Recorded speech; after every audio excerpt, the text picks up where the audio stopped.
தம்பி என்னப்பா போய் ஜாதி ஜாதின்ட்டு நம்மளுக்கு ஜாதியாப்பா முக்கியம்.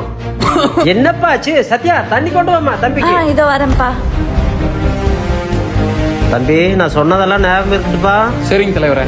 உங்க அப்பா வேற உங்க ஜாதி கூட்டத்தோட செயலாளர், நம்மள வகுப்புல ஒத்துக்கவே மாட்டாரு. நம்ம என்னதான் பண்றது? டேய் எங்க அப்பா நீ நினைக்கிற மாதிரிலாம் இல்லடா. ஓடி உங்க அப்பனா? எங்க ஏரியாக்கார அண்ணா ஒரு அண்ணா உங்க வீட்டுக்கு வந்திருந்தாரு. அப்ப உங்க அப்பா என்ன சொன்னாரு தெரியுமா? ஏய் வாளோட அப்பா என்ன சொன்னாரு தெரியுமா? என்னப்பா ஆச்சு? சத்யா தண்ணி கொண்டு வாமா தம்பிக்கு. இதோ வரேன்ப்பா. தம்பி நம்மளுக்கு ஜாதி தான் முக்கியம். உசுரே போனாலும் ஜாதி கொள்ளுகளை மட்டும் விட்டுறாதீங்க. உங்க அப்பா உங்க முன்னாடி எல்லாம் நல்ல ஒரு வேஷம் போடுறாரு, நம்பிராத. அப்பா நான் சப்ரேஷன் ஒரு பையனை லவ் பண்ணேன். அவனதான் இப்ப கல்யாணம் பண்ணிருக்கேன். சி ஓடுகாலி கழுத, நீ கீழ் ஜாதி பையனோட ஓடி போயிருக்க. உன்னை கண்டுபிடிச்சு கண்டதனமா வெட்டி போடாதே மனசடங்கும். ஐயோ அப்பா.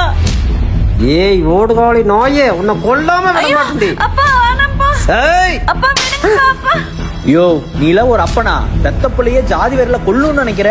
அம்பேத்கர் பெரியார் மாதிரி 1000 பேர் வந்தாலும் இந்த ஜாதி ஒழிக்க முடியாது போல. ஆமாயா, நான் கம்யூனிட்டி சர்டிபிகேட்ல கீழ் ஜாதி தான். ஆனா உன் ஜாதிக்கார பசங்க பொறுக்கித்தானே பண்ணி சுத்துறாங்களே, அவங்களோட நான் எந்த இடத்துலயே குறைஞ்சிட்டேன். நான் படிச்சு 2 லட்ச ரூபா சம்பளம் வாங்குறேன். உன் பொண்ணை நல்லா பாத்துக்கிறேன்.